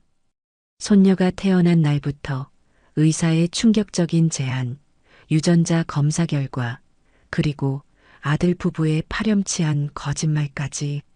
하지만 이야기를 듣는 내내 변호사는 하품을 하거나 손목시계를 들여다볼 뿐 전혀 제 이야기에 귀를 기울이는 것 같지 않았어요. 제 이야기가 끝나자 그는 펜으로 책상을 툭툭 치며 말했습니다. 그래서요, 어머님. 원하시는 게 뭡니까? 네. 그야 혼인 무효 소송을 하고 제가 그동안 줬던 돈들을 돌려받고 싶어서요. 에이, 어머님. 세상 일이 그렇게 쉬운 줄 아세요? 한번 증여한 재산은 돌려받기 힘듭니다. 위자료는 좀 받을 수 있겠지만 그동안 주신 집이며 차며 그런 건 그냥 아들한테 준 셈 치고 잊어버리시는 게 속 편해요. 그리고 혼인 무효는 조건이 아주 까다로워서 웬만해선 판결받기 힘들어요. 그냥 이혼으로 진행하시는 게. 변호사는 제 희망을 여지없이 꺾어버렸습니다. 저는 너무나 기가 막히고 서러워서 눈물이 핑 돌았어요. 제가 원한 것은 이런 판에 박힌 대답이 아니었는데 말이죠. 바로 그때였어요. 저희 칸막이 밖에서 대화를 듣고 있던 한 젊은 여자가 안으로 성큼 들어왔습니다. 선배님, 그건 좀 아니지 않습니까? 이 어머님 케이스는 단순 증여가 아니라 명백한 기망행위에 의한 재산 편취에 해당할 수 있습니다. 혼인 무효 소송도 충분히 가능성이 있고요. 갑작스러운 등장에 저와 남자 변호사의 눈이 휘둥그레졌습니다. 단정한 정장 차림에 똑 부러지는 말투, 자신감 넘치는 눈빛을 가진 젊은 여자였어요. 그녀의 명찰에는 변호사 박지혜라는 이름이 적혀 있었습니다. 나이 많은 남자 변호사는 후배의 지적에 얼굴이 불그락푸르락해지더니 헛기침을 하며 말했어요. 박 변호사, 지금 선배 일에 끼어드는 건가? 그리고 여긴 무료 상담이야. 그렇게 깊이 파고들 사건 아니라고. 무료 상담이라고 해서 대충 답해드려도 되는 건 아니죠. 어머님, 잠시 저와 따로 이야기 나누시겠어요? 제가 좀 더 자세히 상담해드리고 싶습니다. 박지혜 변호사는 제게 손을 내밀었습니다. 저는 잠시 망설였지만 그녀의 단호하면서도 진심이 느껴지는 눈빛에 홀린 듯 그 손을 잡고 자리에서 일어났어요. 우리는 구청 한쪽에 있는 작은 휴게실로 자리를 옮겼습니다. 박 변호사는 제게 따뜻한 차를 한 잔 건네며 제 눈을 똑바로 바라보고 말했어요. 어머님, 아까 하신 말씀 제가 전부 들었습니다. 정말 어떻게 그런 끔찍한 일을 겪으셨어요? 제가 다 화가 나네요. 그녀의 진심 어린 위로에 그동안 꾹꾹 눌러왔던 서름이 한꺼번에 터져 나왔습니다. 저는 어린아이처럼 엉엉 울음을 터뜨렸고 박 변호사는 아무 말 없이 제 어깨를 토닥이며 제가 진정될 때까지 기다려 주었어요. 한참을 울고 나서야 저는 조금씩 제정신을 차릴 수 있었습니다. 죄송합니다, 변호사님. 추한 모습을 보여서. 아니에요, 어머님. 우는 건 당연한 거예요. 그동안 얼마나 마음고생이 심하셨겠어요. 이제부터는 혼자 끙끙 앓지 마세요. 제가 있잖아요. 박지혜 변호사는 제 이야기를 처음부터 끝까지 아주 세세한 부분까지 다시 한번 경청했습니다. 제가 이야기하는 동안 그녀는 메모를 하기도 하고 중요한 부분에서는 날카로운 질문을 던지기도 했죠. 제 이야기가 모두 끝나자 그녀는 잠시 생각에 잠기더니 단호한 어조로 말했습니다. 어머님, 이건 단순한 이혼 소송으로 끝나서는 안 될 일입니다. 아까 제가 말씀드린 것처럼 사기 행위에 의한 혼인 무효 소송과 함께 그동안 아들 내외에게 넘어간 모든 재산에 대한 부당이득 반환 청구 소송을 함께 진행해야 합니다. 그게 가능한 일일까요? 아까 그 변호사님은 어렵다고. 가능합니다. 아니, 가능하게 만들어야죠. 그러기 위해서는 지금부터 감정적으로 행동하시면 절대 안 돼요. 철저하게 증거를 수집하고 논리적으로 접근해야 합니다. 어머님은 이제부터 피해자가 아니라 이 전쟁의 사령관이 되시는 거예요. 전쟁의 사령관. 그 말에 제 가슴이 뜨거워지는 것을 느꼈습니다. 평생을 누군가의 아내, 누군가의 엄마로 살아왔던 제가 처음으로 제 인생의 주인이 되어 싸워야 한다는 사실을 깨달은 순간이었죠. 제가 뭘 어떻게 하면 될까요? 우선 오늘 집에 돌아가시면 어머님께서 살아오신 인생을 시간 순서대로 쭉 정리해 보세요. 아드님을 낳고 키운 과정, 남편분과 사별하신 이야기, 그리고 아드님이 결혼한 이후부터 지금까지 있었던 모든 일들을요. 특히 돈이 오고 간 부분은 날짜와 금액, 그리고 목적까지 상세하게 기록해 주셔야 합니다. 박 변호사는 제게 수첩과 펜을 건네주며 앞으로 해야 할 일들을 차근차근 설명해 주었습니다. 그리고 두 번째는 돈의 흐름을 증명할 수 있는 모든 객관적인 자료를 모으는 겁니다. 은행 거래 내역서, 무통장 입금증, 혹시 아파트나 차를 사주실 때 작성했던 계약서가 있다면 전부 다요. 주고받았던 문자 메시지나 통화 녹음 같은 게 있다면 더할 나위 없고요. 알겠습니다, 변호사님. 제가 할 수 있는 건 뭐든지 다 해보겠습니다. 좋아요. 자료가 준비되는 대로 제 사무실로 한번 와주시겠어요? 이건 제 명함입니다. 그때부터는 우리가 본격적으로 작전을 짜는 겁니다. 절대로 저쪽에서 먼저 연락이 와도 감정적으로 대응하시거나 먼저 합의 이야기를 꺼내시면 안 됩니다. 아시겠죠? 박지혜 변호사와의 만남은 제 인생의 전환점이었습니다. 어둡고 긴 터널 속에서 희미한 빛 한 줄기를 발견한 기분이었죠. 저는 그녀의 명함을 소중히 품에 안고 구청을 나섰습니다. 발걸음이 한결 가벼워진 것을 느낄 수 있었어요. 더 이상 저는 혼자가 아니었습니다. 제 편이 되어줄 든든한 아군이 생긴 것입니다. 집으로 돌아온 저는 그날 밤 뜬 눈으로 밤을 새우며 박 변호사가 내준 숙제를 시작했습니다. 제 인생을 되찾기 위한 첫 번째 전투가 그렇게 막을 올리고 있었습니다. 그날 이후 제 하루는 전쟁 준비에 나선 장수처럼 바쁘고 치열하게 돌아갔습니다. 박지혜 변호사가 내준 과제를 수행하기 위해 저는 집안의 모든 서랍과 장롱을 뒤지기 시작했어요. 가장 먼저 한 일은 박 변호사의 조언대로 제 인생의 연대기를 작성하는 것이었습니다. 수십 년의 세월을 글로 옮기는 작업은 생각보다 쉽지 않았죠. 하지만 기억을 더듬어 한 줄 한 줄 써내려갈수록 제 머릿속은 놀랍도록 명료해졌습니다. 특히 아들 명수가 결혼한 이후부터의 기록은 마치 한편의 재산 수탈사를 보는 것만 같았어요. 결혼 예물과 예단 비용부터 시작해서 신혼집 전세금, 신혼여행 경비, 자동차 구매 비용. 목록은 끝도 없이 이어졌습니다. 명수가 회사를 다니다 말고 갑자기 자기 사업을 하겠다며 손을 벌렸을 때 저는 노후 자금으로 부어두었던 적금까지 깨서 아들의 손에 쥐어주었죠. 며느리는 철마다 명품 가방과 옷을 사달라고 졸랐고 아들은 친구들과의 골프 여행 경비까지 제게 손을 벌리기 일쑤였습니다. 저는 그 모든 것들을 자식 이기는 부모 없다는 말로 합리화하며 군말 없이 내주었어요. 그들이 행복하면 저도 행복하다고 믿었으니까요. 제가 얼마나 어리석었는지 목록을 작성하며 뼈저리게 깨달았습니다. 두 번째 과제는 돈의 흐름을 증명할 객관적인 자료를 모으는 것이었죠.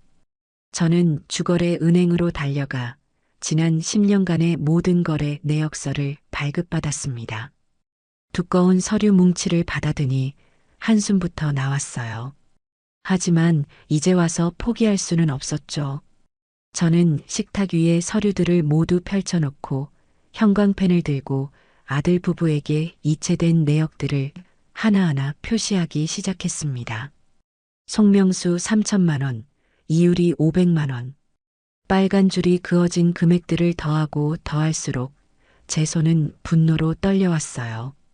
제가 그들에게 보낸 돈은 제 상상을 아득히 뛰어넘는 그야말로 천문학적인 액수였습니다. 이 돈이면 강남의 작은 아파트 한 채는 사고도 남았을 돈이었죠. 그러던 중 제 눈에 유독 이상한 거래 내역 하나가 들어왔습니다. 약 6개월 전 명수의 이름으로 한 번에 1억 원이라는 거금이 이체된 기록이었어요. 저는 그날을 똑똑히 기억합니다. 아들이 제 앞에 무릎까지 꿇고 회사에서 아주 중요한 프로젝트를 맡게 되었는데 초기 투자금이 조금 부족하다며 눈물로 호소했던 날이었죠. IT 관련 사업이라고 했는데 성공만 하면 몇 배로 불려서 효도하겠다는 아들의 말에 저는 제 전 재산이나 다름없었던 마지막 남은 예금을 해지해 주었습니다. 그런데 이상한 점은 그 이후로 아들이 회사 이야기는 단 한마디도 꺼내지 않았다는 것이었어요. 저는 그저 프로젝트가 바빠서 그러려니 하고 대수롭지 않게 넘겼습니다. 하지만 이제 와서 생각하니 모든 것이 의심스러웠죠.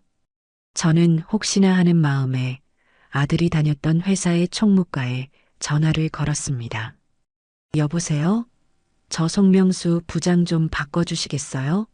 제가 어머니인데 급하게 연락할 일이 있어서요. 수화기 너머의 젊은 여직원은 잠시 컴퓨터를 뒤적이는 듯 하더니 의아하다는 목소리로 대답했습니다. 네, 송명수 부장님이요? 어머님 송명수 씨는 지난 3월에 이미 퇴사 처리되셨는데요. 네, 퇴사라니요? 그럴 리가 없어요. 우리 아들이 지금 회사에서 중요한 프로젝트를 맡아서. 아닙니다, 어머님. 제가 지금 전산으로 다시 확인했는데 자진 퇴사로 되어 있으세요. 혹시 연락처를 모르시는 거면 저희가 마지막으로 기록된 개인 번호라도. 저는 여직원의 말이 채 끝나기도 전에 전화를 끊었습니다. 온몸에서 피가 빠져나가는 기분이었어요. 퇴사라니. 그것도 무려 6개월 전에. 그렇다면 아들이 저에게서 1억 원을 받아간 시점은 이미 회사를 그만둔 후였다는 계산이 나왔습니다. 그 돈은 대체 어디에 쓴 것일까요? 아들의 거짓말이 하나씩 드러날수록 배신감은 눈덩이처럼 불어났습니다.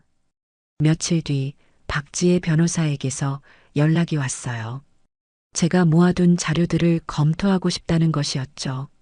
저는 그동안 정리한 서류 뭉치를 들고 그녀의 사무실로 향했습니다. 박 변호사는 제가 정리한 목록과 은행 거래 내역서를 꼼꼼하게 대조하며 감탄을 금치 못했어요. 어머님, 정말 대단하세요. 이렇게까지 완벽하게 정리해 오실 줄은 몰랐습니다. 이 정도면 소송에서 아주 유리한 고지를 점할 수 있겠어요. 그런가요? 하지만 이걸로 부족할 것 같아요. 뭔가 더 확실한 증거가 필요해요. 저는 박 변호사에게 아들이 회사를 그만둔 사실과 1억 원의 행방이 묘연하다는 이야기를 털어놓았습니다. 제 이야기를 들은 박 변호사의 표정이 심각해졌어요. 그녀는 잠시 생각에 잠기더니 제게 한 가지 제안을 했습니다. 어머님, 혹시 며느님 그러니까 이유리 씨가 SNS 같은 걸 하는지 아시나요? SNS요? 그게 뭔데요? 저는 그게 무슨 말인지조차 알지 못했죠. 박 변호사는 자신의 스마트폰을 들어 제게 보여주었습니다. 화면에는 온갖 화려한 사진들과 글들이 가득했어요. 요즘 젊은 사람들은 이런 곳에 자신의 일상을 기록하고 자랑하곤 해요. 어쩌면 여기에 우리가 찾고 있는 단서가 있을지도 모릅니다. 며느님 이름으로 한번 검색해 볼게요. 박 변호사는 익숙한 손놀림으로 검색창에 이율이라는 이름을 쳤습니다. 그리고 몇 번의 클릭 끝에 마침내 며느리의 개인 페이지를 찾아냈어요. 그곳은 그야말로 가관이었습니다. 페이지는 온통 명품 가방, 고급 레스토랑, 해외여행 사진들로 도배되어 있었죠. 특히 제 눈을 사로잡은 것은 며느리가 산후조리원에 머물던 시기에 올린 사진들이었습니다. 스트레스엔 역시 쇼핑이지. 해시태그 남편 찬스 해시태그 고마워요 호서방님 이라는 글과 함께 명품 브랜드의 쇼핑백을 양손 가득 들고 찍은 사진.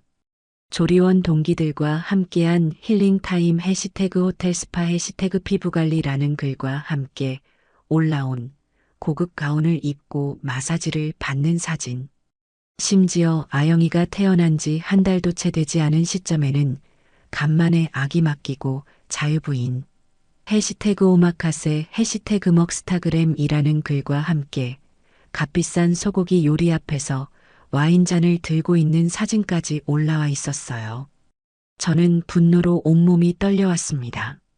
제가 아들 걱정, 손주 걱정에 밤잠을 설치고 있을 때 제게 산후우울증 핑계를 대며 돈을 뜯어간 며느리는 제 돈으로 저렇게 사치스러운 생활을 즐기고 있었던 것입니다.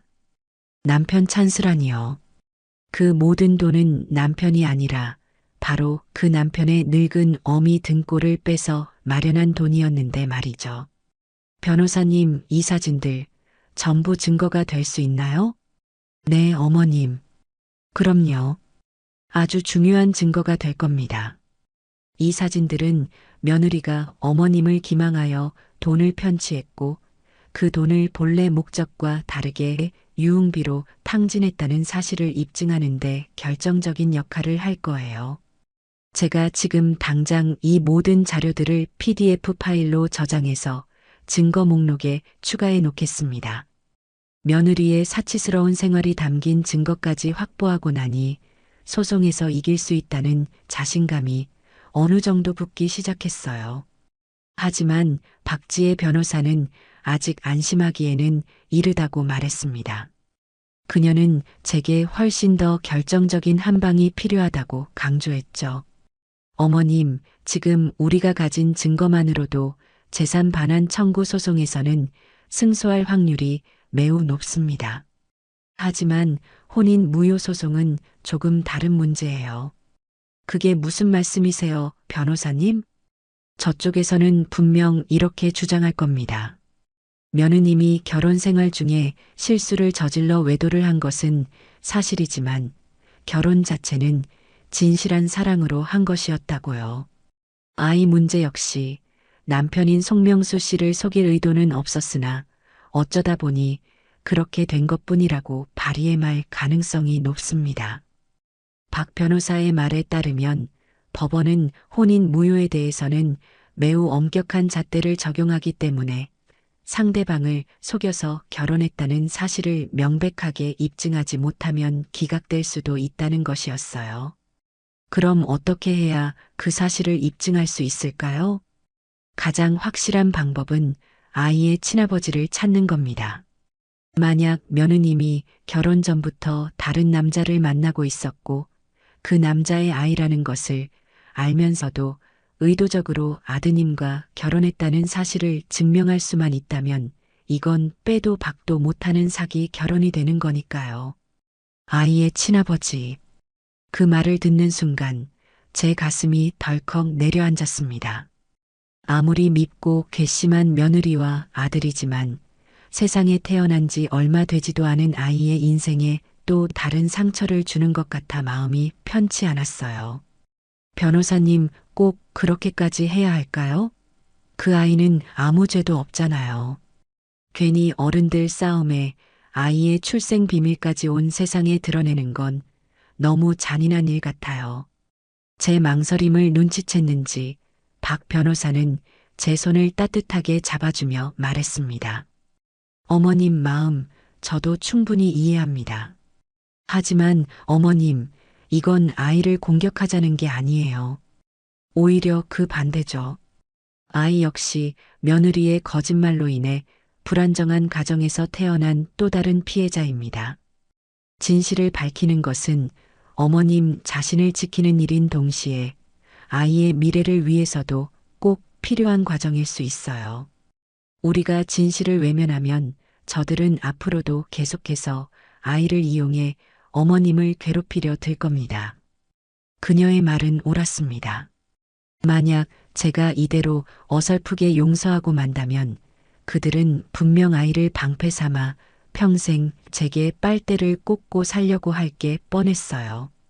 저는 더 이상 바보 같은 희생양이 되고 싶지 않았습니다. 알겠습니다. 변호사님 말씀대로 할게요. 그런데 그 사람은 어떻게 찾을 수 있을까요? 전문가의 도움이 필요할 것 같습니다. 제가 아는 분 중에 이런 일을 아주 조용하고 확실하게 처리하는 분이 계세요. 사설 탐정인데 한번 만나보시겠어요? 사설 탐정이라는 말에 영화 속 한 장면이 떠올라 조금 무서운 마음도 들었지만 저는 고개를 끄덕였습니다. 며칠 뒤 박 변호사의 사무실에서 우리는 탐정이라는 남자를 만나게 되었어요. 그는 중년의 나이로 과묵하고 날카로운 인상을 가진 사람이었습니다. 그는 군더더기 없는 말투로 자신의 업무 방식과 비용에 대해 설명했고 저는 그 자리에서 바로 계약금 이체를 결정했습니다. 망설일 이유가 없었죠. 저는 탐정에게 며느리 이유리의 사진과 이름, 나이, 그리고 제가 알고 있는 모든 정보를 넘겨주었습니다. 며느리의 SNS 계정은 아주 중요한 단서가 되었죠. 탐정은 며느리의 사진과 그녀의 친구 목록들을 훑어보더니 짧게 말했습니다. 조사에는 약 2주 정도 소요될 겁니다. 결과가 나오는 대로 박 변호사님을 통해 연락드리겠습니다. 그렇게 탐정과의 짧은 만남이 끝나고 저는 다시 기나긴 기다림의 시간에 들어갔습니다. 하지만 이번에는 지난번 유전자 검사 결과를 기다릴 때와는 마음가짐이 달랐어요. 불안하고 초조하기보다는 차분하고 결연했죠. 마치 마지막 퍼즐 조각을 기다리는 사람처럼 저는 진실이 밝혀질 그 순간을 담담하게 준비하고 있었습니다. 그리고 정확히 2주 뒤 박 변호사에게서 연락이 왔습니다. 탐정이 보고서를 가지고 사무실로 왔다는 것이었죠. 저는 심호흡을 한번 하고 박 변호사의 사무실로 향했습니다. 탐정은 지난번과 마찬가지로 말없이 서류 봉투 하나를 테이블 위에 올려놓았어요. 박 변호사가 봉투를 열어 안의 내용물들을 하나씩 꺼내기 시작했습니다. 보고서의 내용은 충격적이었습니다. 며느리 이유리는 명수와 결혼하기 훨씬 이전부터 한 남자와 깊은 관계를 맺고 있었어요. 남자의 이름은 차민준. 유망한 스타트업을 운영하는 소위 말하는 금수저 집안의 아들이었습니다. 보고서에는 두 사람이 대학 시절부터 연인 관계였으며 주변 사람들에게도 공공연하게 알려진 커플이었다는 사실이 적혀 있었죠. 더욱 결정적인 증거는 탐정이 확보한 사진들이었습니다. 며느리가 임신을 했을 것으로 추정되는 시기에 차민준이라는 남자와 단둘이 고급 리조트로 여행을 떠난 사진이 여러 장 있었어요. 사진 속에서 며느리는 행복한 얼굴로 남자의 품에 안겨 있었습니다. 그 사진은 차민준의 친구 SNS 계정에 비공개로 올라와 있던 것을 탐정이 특수한 방법으로 찾아낸 것이라고 했어요. 보고서의 마지막 장에는 제 심장을 먹게 할 만한 내용이 담겨 있었습니다.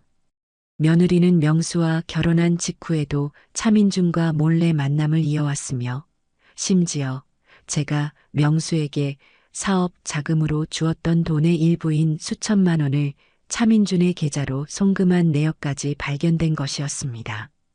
이건 박 변호사도 말을 잇지 못하고 입을 떡 벌렸습니다. 모든 퍼즐 조각이 완벽하게 맞춰지는 순간이었어요. 며느리 이유리의 계획은 처음부터 명확했던 겁니다. 부잣집 아들인 차민준의 아이를 임신해서 그와 결혼하려 했지만 무언가 계획이 틀어지자 차선책으로 어수룩하고 돈 많은 시어머니를 둔 내 아들 명수를 선택한 것이었죠. 그리고 결혼 후에도 제게서 뜯어낸 돈으로 그 남자와의 관계를 유지하려고 했던 것입니다. 제 아들은 그저 며느리의 화려한 인생을 위한 보험이자 물주에 불과했던 거예요. 저는 보고서를 든 채 온몸을 부들부들 떨었습니다. 이것은 단순한 외도나 실수가 아니었어요. 제 아들의 인생과 제 노후, 그리고 태어난 아이의 인생까지 모든 것을 담보로 버린 추악하고 계획적인 사기극이었습니다. 어머님, 괜찮으세요? 박 변호사가 걱정스러운 얼굴로 저를 바라보았습니다. 저는 고개를 들어 그녀를 보았어요. 제 눈에서는 더 이상 눈물이 흐르지 않았습니다. 대신 활활 타오르는 불꽃이 일고 있었죠. 네, 변호사님. 저는 괜찮습니다. 아주 괜찮아요. 저는 자리에서 일어났습니다. 이제 모든 증거는 모였습니다. 마지막으로 제 아들 녀석의 입으로 직접 모든 진실을 듣고 확인해야겠습니다. 그리고 나면 이 지긋지긋한 연극의 막을 내릴 시간입니다. 하지만 반드시 거쳐야 할 마지막 관문이 남아 있었습니다. 바로 제 아들 송명수의 입으로 직접 모든 것을 자백받는 일이었어요. 박지혜 변호사는 아들의 자백이 있다면 재판을 훨씬 더 유리하게 이끌어갈 수 있을 거라고 조언했습니다. 녹음된 자백만큼 확실한 증거는 없으니까요. 저는 신중하게 계획을 세웠습니다. 집으로 불러서는 안 됐어요. 녀석은 불리해지면 언제든 도망치려 들 테니까요. 그렇다고 너무 공개된 장소도 곤란했죠. 저는 고민 끝에 아들 회사 근처에 있는 한정식 집에 작은 별실을 예약했습니다. 그리고 명수에게 문자를 보냈어요. 내일 저녁 7시 너와 나의 마지막 식사가 될 거다. 만약 오지 않는다면 네 아내와 그 내연남의 사진을 들고 니네 회사 로비로 찾아가겠다. 제 문자는 더 이상 애원이나 부탁이 아닌 명백한 협박이었습니다. 잠시 후 아들에게서 짧은 답장이 왔습니다. 알았어. 갈게. 다음 날 저녁 저는 약속 시간보다 30분 먼저 식당에 도착했습니다. 조용한 별실에 자리를 잡고 앉아 저는 테이블 밑으로 제 핸드폰의 녹음 기능을 조용히 켰습니다. 심장이 세차게 뛰었지만 애써 평정심을 유지하려 노력했어요. 잠시 후 문이 열리고 명수가 들어왔습니다. 며칠 못 본 사이에 녀석의 얼굴은 반쪽이 되어 있었어요. 불안과 초조함이 역력한 얼굴이었죠. 엄마 불렀어? 그래, 앉아라. 우선 식사부터 하지. 저는 미리 주문해둔 음식들이 테이블에 차려지게 했습니다. 아들이 좋아하던 갈비찜, 잡채, 육회까지. 예전 같았으면 아들이 맛있게 먹는 모습만 봐도 배가 불렀겠지만 지금 제 눈앞의 아들은 그저 낯선 타인처럼 느껴질 뿐이었어요. 아들은 음식이 나왔는데도 수저를 들 생각도 않고 제 눈치만 살폈습니다. 왜 안 먹니? 마지막인데 많이 먹어둬야지. 엄마, 제발 이러지 마. 나 정말 죽을 것 같아. 뭐가 어떻게 돌아가고 있는 거야? 그건 내가 묻고 싶은 말이구나. 명수야, 대체 뭐가 어떻게 된 거니? 어디서부터 잘못된 걸까? 네가 엄마를 속이기 시작한 게. 제 차분한 질문에 아들은 입술만 달싹일 뿐 아무 대답도 하지 못했습니다. 저는 젓가락으로 갈비찜 한 점을 집어 아들의 앞접시에 놓아주며 다시 입을 열었어요. 이번에는 훨씬 더 날카롭게 말이죠. 엄마가 며칠 전에 네가 다녔던 회사에 전화를 해봤다. 그 한마디에 아들의 어깨가 움찔하고 굳어지는 것이 보였습니다. 녀석은 애써 태어난 척하며 제게 되물었어요. 회사에는 왜 전화를 해? 별일도 없는데. 글쎄, 네가 요즘 통회사 얘기를 안 하길래 잘 다니고 있나 궁금해서 그랬지. 그런데 참 이상하더구나. 회사에서는 네가 반년 전에 이미 회사를 그만뒀다고 하던데. 이게 어떻게 된 일이니? 뭐? 아, 그거 오해야, 엄마. 아들은 기다렸다는 듯이 변명을 늘어놓기 시작했습니다. 내가 사실은 이직 준비 중이었어. 더 좋은 회사에서 스카우트 제의가 와서 조용히 퇴사하고 준비하고 있었지. 엄마한테는 괜히 걱정 끼치기 싫어서 말 안 했던 거고. 곧 좋은 소식 들려주려고 했는데 엄마가 먼저 알았네. 그래. 그런데 참 이상하구나. 이직 준비하는 사람이 엄마한테는 중요한 프로젝트 투자금이라고 1억이나 받아가고 그 돈은 어디에 썼을까? 제 추궁에 아들의 얼굴이 새하얗게 질렸습니다. 녀석의 눈동자가 불안하게 흔들리기 시작했어요. 그 돈은 스카우트 제의한 회사에서 미리 능력을 증명해 보이라고 해서 새로운 사업 아이템에 투자했던 거야. 그런데 그게 좀 잘 안 됐어. 거의 다 날렸다고 엄마한테 미안해서 차마 말을 못했어. 거짓말. 거짓말 아니야. 진짜야, 엄마. 그럼 그 돈 어디에 투자했는지 증명할 수 있니? 계약서라든가 입금 내역이라든가. 엄마한테 한번 보여줘 보렴. 네 말이 사실이라면 엄마가 더는 추궁하지 않으마. 저는 녀석의 눈을 똑바로 쳐다보며 말했습니다. 더 이상 빠져나갈 구멍이 없다는 것을 깨달았는지 아들의 입은 굳게 닫혔습니다. 그렇게 한참의 침묵이 흘렀어요. 저는 녀석을 더 압박하기로 마음먹었습니다. 네가 대답하지 못할 줄 알았다. 그럼 질문을 바꿔볼까? 네 아내 이유리 말이다. 그 여자는 대체 어떤 여자니? 너는 어디까지 알고 있었던 거야? 유리 얘기는 왜 꺼내? 왜 꺼내냐니? 그 여자가 바로 이 모든 일의 원흉인데. 명수야, 엄마는 이미 다 알고 있단다. 네가 애지중지하는 그 아영이가 네 씨가 아니라는 거. 결정적인 한방이었죠. 아들은 헉하고 숨을 들이켜더니 이내 고개를 숙이고 책상 아래로 얼굴을 파묻었습니다. 녀석의 어깨가 가늘게 떨리고 있었어요. 엄마 미안해, 내가 정말 미안해. 드디어 녀석의 입에서 첫 번째 자백이 흘러나왔습니다. 하지만 저는 여기서 멈출 생각이 없었어요. 뭐가 미안한데? 네가 엄마한테 뭘 잘못했는지 네 입으로 직접 말해보거라. 그냥 다 전부 다 내 잘못이야. 아니, 그렇게 두루뭉술하게 넘어갈 생각 마라. 똑똑히 말해. 너 아영이가 네 아이가 아닐 수도 있다는 사실을 언제부터 알고 있었지? 제 서슬퍼런 추궁에 아들은 결국 모든 것을 포기한 듯 고개를 들었습니다. 녀석의 얼굴은 눈물과 콧물로 범벅이 되어 있었어요. 결혼하기 전부터 의심했어.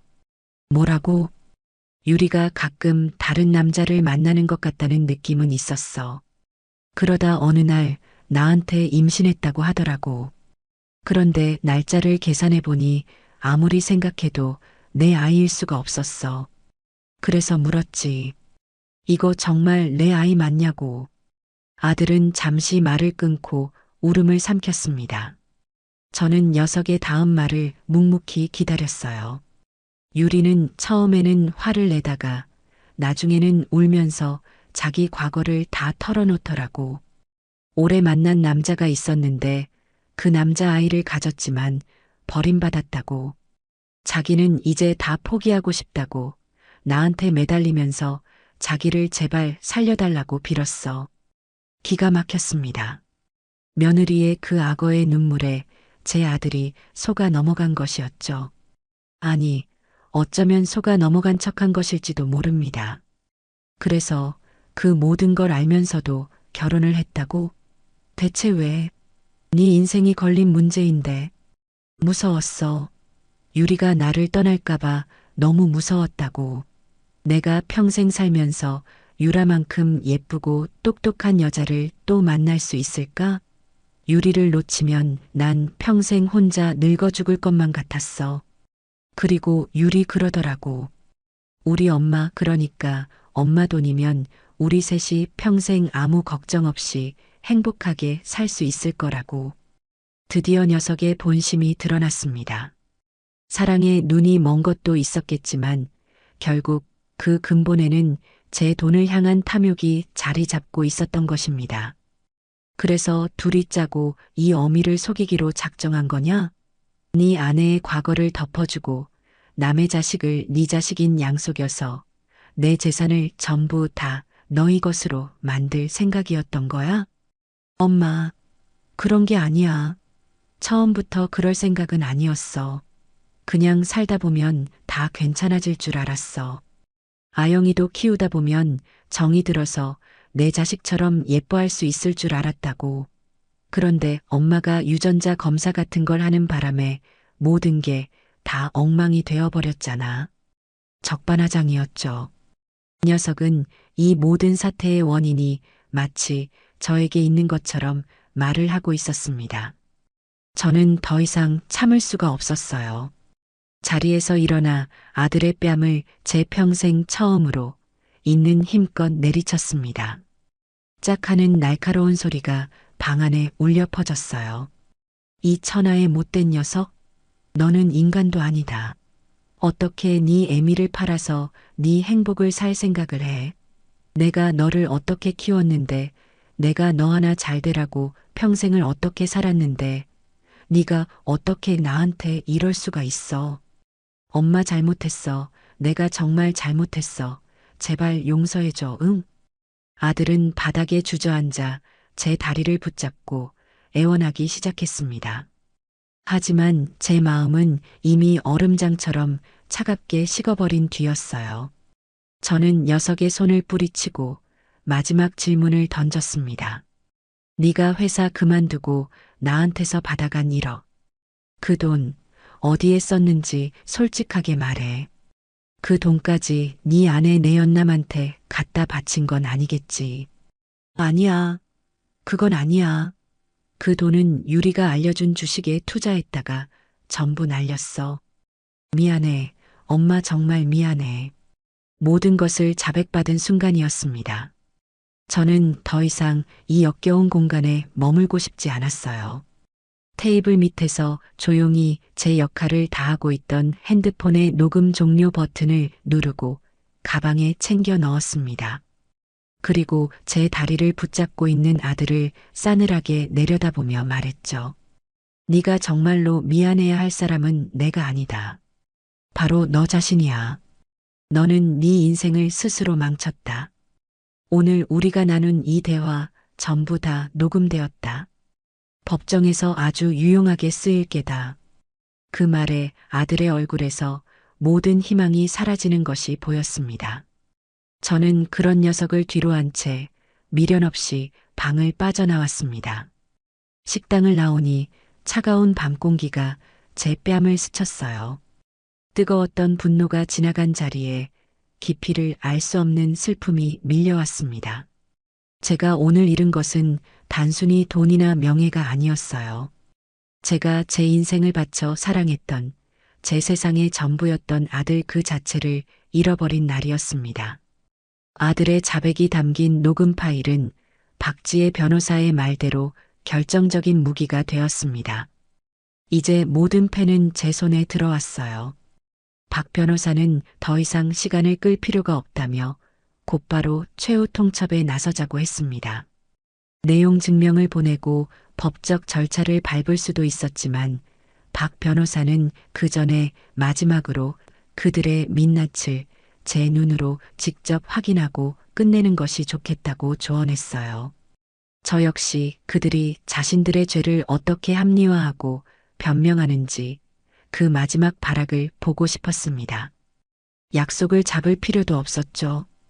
우리는 그들이 살고 있는 아파트로 무작정 찾아갔습니다. 물론 그 아파트 역시 제가 해준 것이었지만요. 초인종을 누르자 한참 만에 며느리가 문을 열었습니다. 저와 제 옆에 선 박 변호사를 본 며느리의 얼굴이 순식간에 굳어졌어요. 어머니, 여긴 무슨 일로 변호사까지 데리고 오시고 남의 집에 함부로 찾아오시는 거 실례 아닌가요? 며느리는 여전히 뻔뻔하고 당당했습니다. 마치 자신은 아무 잘못도 없는 피해자인 것처럼 말이죠. 저는 그런 며느리를 상대할 가치도 느끼지 못하고 그녀를 밀치고 안으로 들어섰습니다. 박 변호사도 제 뒤를 따랐고요. 아들 명수는 소파에 앉아 있다가 저희를 보고는 기겁하며 자리에서 일어났어요. 엄마, 어떻게 된 거야? 왜 말도 없이 찾아와? 내 돈으로 사준 내 집에 내가 오는데 누구 허락이라도 받아야 하니? 제 차가운 말에 아들은 아무 대꾸도 하지 못했습니다. 거실은 그들이 이사 온 지 얼마 되지 않아 제가 사준 비싼 가구와 가전제품들로 번쩍이고 있었어요. 그 모든 것들이 마치 저를 비웃고 있는 것만 같았습니다. 저는 소파에 앉아 다리를 꼬고 그들을 올려다보았어요. 박 변호사는 제 옆에 서서 서류 가방을 열었습니다. 자, 이제 연극은 그만하고 본론으로 들어가지. 너희에게 두 가지 선택지를 주겠다. 첫 번째는 지금 당장 혼인 무효에 합의하고 그동안 내게서 받아간 모든 재산을 순순히 반환하는 것. 두 번째는 재판을 통해 너희가 사기꾼이라는 사실을 온 세상에 알리고 감옥에 갈 각오까지 하는 것. 제 말에 며느리가 기가 막힌다는 듯 웃음을 터뜨렸습니다. 어머니, 지금 저희를 협박하시는 거예요? 저희가 뭘 잘못했다고 감옥까지 가요? 그리고 재산은 이미 저희 명의로 된 건데 그걸 무슨 수로 뺏으시려고요? 그때까지 조용히 있던 박지혜 변호사가 앞으로 나섰습니다. 그녀는 서류 가방에서 서류 뭉치들을 하나씩 꺼내 거실 테이블 위에 펼쳐놓기 시작했어요. 이유리 씨, 그렇게 자신만만해 하실 상황이 아닐 텐데요. 자, 그럼 지금부터 저희가 가진 증거들을 하나씩 보여드리죠. 박 변호사는 가장 먼저 유전자 검사 결과지를 테이블 위에 올려놓았습니다. 그리고 그 옆에 탐정이 가져다 준 보고서를 펼쳤죠. 며느리와 차민준이라는 남자가 다정하게 찍은 사진들이 적나라하게 드러났습니다. 이 남성, 차민준 씨, 잘 아시는 분이죠? 이유리 씨가 송명수 씨와 결혼하기 전부터 깊은 관계를 유지해 온 사이더군요. 공교롭게도 두 분이 이 리조트로 여행을 다녀오신 시점이 아이를 임신한 시기와 정확하게 일치하고요. 며느리의 얼굴이 급격하게 굳어지기 시작했습니다. 그녀는 사진을 보며 아니라고 소리치려 했지만 박 변호사는 말을 멈추지 않았어요. 이것뿐만이 아닙니다. 박 변호사는 다음으로 며느리의 SNS 사진들을 프린트한 종이들을 펼쳐놓았습니다. 명품 쇼핑백을 들고 있는 사진, 호텔 스파에서 마사지를 받는 사진, 고급 레스토랑에서 와인을 마시는 사진들이 나란히 놓였죠. 어머님께는 산후우울증으로 고통받고 있다고 거짓말을 하고 어머님께 받은 돈으로 이런 사치스러운 생활을 즐기셨더군요. 이 모든 게시물이 올라온 날짜와 어머님께 돈을 요구한 날짜 역시 정확하게 일치합니다. 이건 마지막으로 송명수 씨, 박 변호사의 시선이 아들에게로 향했습니다. 아들은 이미 사색이 된 채 바들바들 떨고 있었어요. 박 변호사는 핸드폰을 꺼내 테이블 위에 올려놓고 재생 버튼을 눌렀습니다. 스피커를 통해 며칠 전 한정식 집에서 아들과 제가 나누었던 대화가 생생하게 흘러나왔습니다. 결혼하기 전부터 의심했어. 유리가 나를 떠날까봐 너무 무서웠다고. 엄마 돈이면 우리 셋이 평생 아무 걱정 없이 행복하게 살 수 있을 거라고. 녹음된 자신의 목소리를 듣는 아들의 얼굴은 이제 하얗다 못해 파랗게 질려버렸습니다. 며느리는 믿을 수 없다는 얼굴로 아들을 쳐다보았어요. 모든 것이 끝났다는 것을 직감한 것이죠. 이 한심한 인간아. 며느리는 이성을 잃고 아들의 뺨을 세차게 후려쳤습니다. 너 때문에 너 하나 제대로 입단속 못하는 바람에 다 망쳤어. 이 쓸모없는 놈. 유리야, 그게 아니라 나는. 뭐가 아니야. 어떻게 엄마라는 사람한테 가서 그 모든 걸 다 풀어버릴 수가 있어. 넌 정말 구제불능이야. 두 사람은 서로를 비난하며 추하게 싸우기 시작했습니다. 저는 그 모습을 마치 영화를 보듯 무표정하게 바라보았어요. 박 변호사는 그 모든 상황을 자신의 핸드폰 카메라로 조용히 촬영하고 있었죠. 한참을 싸우던 며느리는 이제 모든 분노의 화살을 제게로 돌렸습니다. 이게 다 저 늙은이 때문이야. 당신이 뭔데 우리 인생에 끼어들어서 다 망쳐놔. 그냥 모르는 척 돈이나 대주면 될 것이지. 왜 쓸데없는 짓을 해서 이 사단을 만들어. 며느리는 제게 달려들 기세로 악을 썼습니다.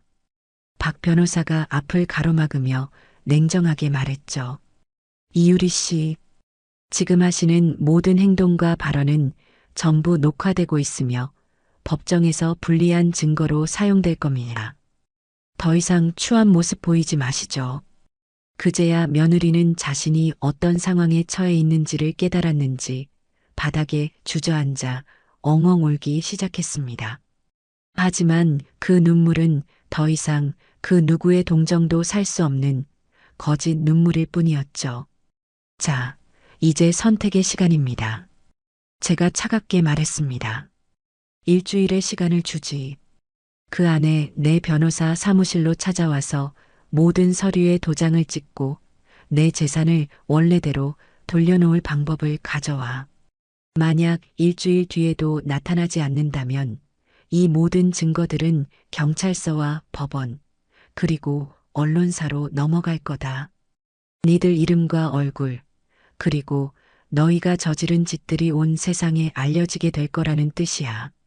내 연남이었던 그 차민준이라는 남자와 그 가족들도 이 사실을 아주 흥미로워하겠지. 선택은 너희들 몫이다. 저는 제 말을 마친 뒤 자리에서 일어났습니다. 더 이상 이 더러운 공간에 머물고 싶지 않았어요. 아들은 바닥에 주저앉아 엄마 잘못했어, 엄마. 를 반복하며 울부짖었고 며느리는 실성한 사람처럼 넋을 놓고 앉아 있었습니다. 저는 그들을 한번 돌아보지도 않고 박 변호사와 함께 그 집을 빠져나왔습니다. 아파트 복도를 걸어 나오는데 이상하게도 마음이 후련했어요. 길고 길었던 악연의 고리를 드디어 제 손으로 끊어낸 기분이었습니다. 제가 제시한 일주일의 시간 동안 아들과 며느리에게서는 아무런